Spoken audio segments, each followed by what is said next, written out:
Supplementary रखेंगे, फिर मंत्री जी आप इकट्ठा जवाब दे देना सबका। अर्जुन चौटाला। मैं तो सीधा सप्लीमेंट्री क्वेश्चन ही रखना चाहूँगा जी। सबसे पहले तो जी इसके अंदर अपने जवाब में माननीय मंत्री जी ने एक बात कही कि भी हमने अवेयरनेस कैंपेन लगाने का काम करा और 235 हमने अवेयरनेस कैंपेन लगाने का काम करा अलग अलग इलाकों में। मैं आपके माध्यम से मंत्री जी से ये पूछना चाहूँगा कि एक बार इसका विवरण दें, कहाँ कहाँ ये लगाए गए, क्या चीज़ों की इसमें चर्चा हुई, और सबसे बड़ी बात है सरकार ने ये अवेयरनेस कैंपेन लगाने में क्या खर्चा उठाने का काम करा, इसकी टोटल कॉस्टिंग क्या पड़ी है, एक बार इसका विवरण दें।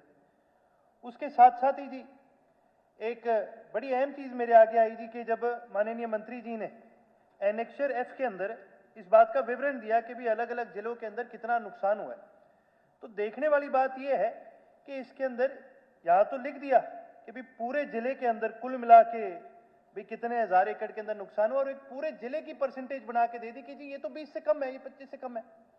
लेकिन जी जिले तो बहुत बड़े बड़े हैं। अब कुरुक्षेत्र जो जिला है वो कहाँ जी लाडवा से उस तरफ को शुरू होता है, यमुना की तरफ के गांव लगते हैं, और कहाँ दूसरी तरफ पेवा लगता है जो पंजाब का बॉर्डर लगता है। अब जरूरी तो नहीं कि भी सारे जिले के अंदर एक बराबर सा 20% नुकसान हुआ है। नुकसान तो जी अगर मान लो किसी एक हल्के के अंदर भी ज्यादा हो गया तो वो हल्का जो है वो पूरा का पूरा बर्बाद हो गया।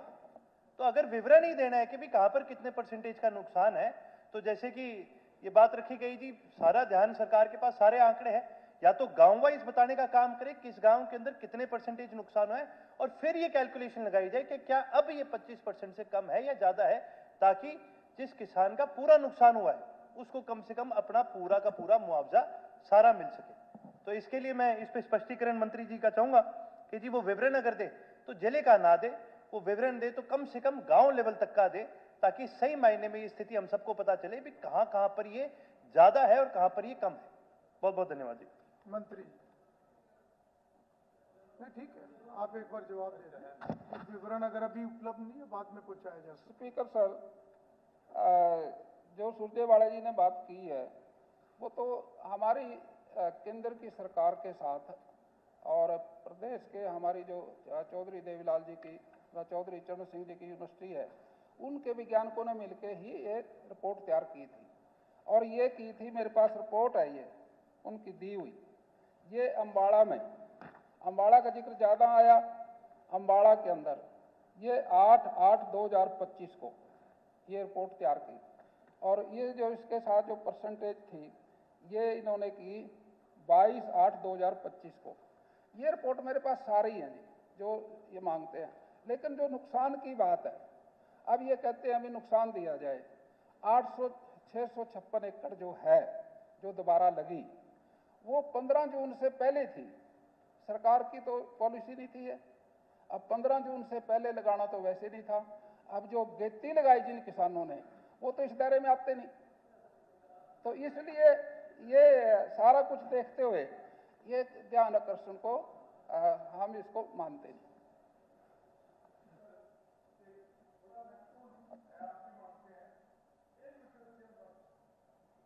नहीं, इस पे चर्चा नहीं होगी। नहीं, इस पे जिनका नोटिस था उन्होंने कर। मंत्री से आग्रह है कि किसानों के दर्द को देखते हुए आप इसका दोबारा से सर्वे करा लें, किस किस किसान का कितना नुकसान हुआ है, उनको मुआवजा दें। इससे बहुत बड़ी माननीय सदस्यगण, अब ध्यान आकर्षण सूचना पर चर्चा समाप्त होती है। माननीय सदस्यगण, अब माननीय मुख्यमंत्री हरियाणा विनियोग संख्या 3 विधेयक 2025 प्रस्तुत करेंगे तथा इस पर विचार के लिए प्रस्ताव करेंगे। माननीय अध्यक्ष महोदय, मैं हरियाणा विनियोग संख्या 3 विधेयक 2025 पुनर्स्थापित करता हूं।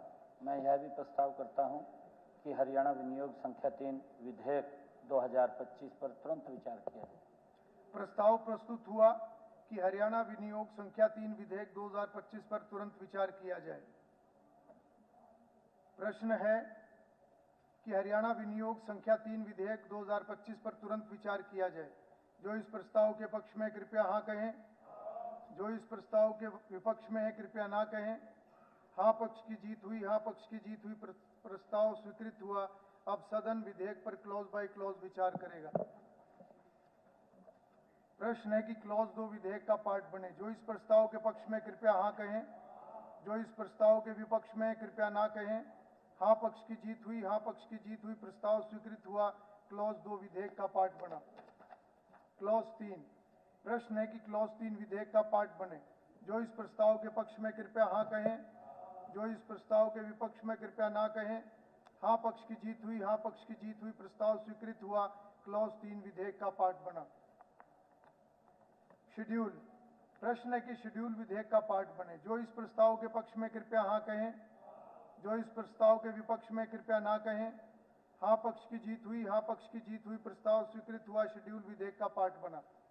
क्लॉज 1, प्रश्न है कि क्लॉज 1 विधेयक का पार्ट बने। जो इस प्रस्ताव के पक्ष में कृपया हाँ कहें, जो इस प्रस्ताव के विपक्ष में कृपया ना कहें। हाँ पक्ष की जीत हुई, हाँ पक्ष की जीत हुई, प्रस्ताव स्वीकृत हुआ। क्लॉज 1 विधेयक का पार्ट बना। अनेक्टिंग फॉर्मूला, प्रश्न है कि अनेक्टिंग फॉर्मूला विधेयक का अनेक्टिंग फॉर्मूला हो। जो इस प्रस्ताव के पक्ष में कृपया हाँ कहें, जो इस प्रस्ताव के विपक्ष में कृपया ना कहें। हाँ पक्ष की जीत हुई, हाँ पक्ष की जीत हुई, प्रस्ताव स्वीकृत हुआ। अनेक्टिंग फॉर्मूला विधेयक का पार्ट बना। टाइटल, प्रश्न है कि टाइटल विधेयक का टाइटल हो। जो इस प्रस्ताव के पक्ष में कृपया हाँ कहें, जो इस प्रस्ताव के विपक्ष में कृपया ना कहें। हाँ पक्ष की जीत हुई, हाँ पक्ष की जीत हुई, प्रस्ताव स्वीकृत हुआ। टाइटल विधेयक का टाइटल बना। माननीय सदस्यगण, अब माननीय मुख्यमंत्री प्रस्ताव प्रस्तुत करेंगे कि विधेयक पारित किया जाए। माननीय अध्यक्ष महोदय, मैं प्रस्ताव करता हूं कि विधेयक पारित किया जाए।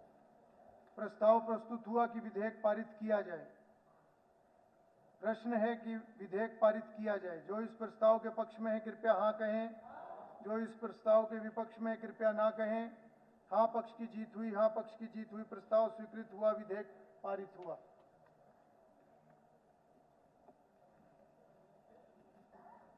माननीय सदस्यगण, अब माननीय मुख्यमंत्री प्रस्ताव करेंगे कि हरियाणा माल और सेवा कर संशोधन विधेयक 2025 पर तुरंत विचार किया जाए। अध्यक्ष महोदय, मैं प्रस्ताव करता हूं कि हरियाणा माल और सेवा कर संशोधन विधेयक 2025 पर तुरंत विचार किया जाए।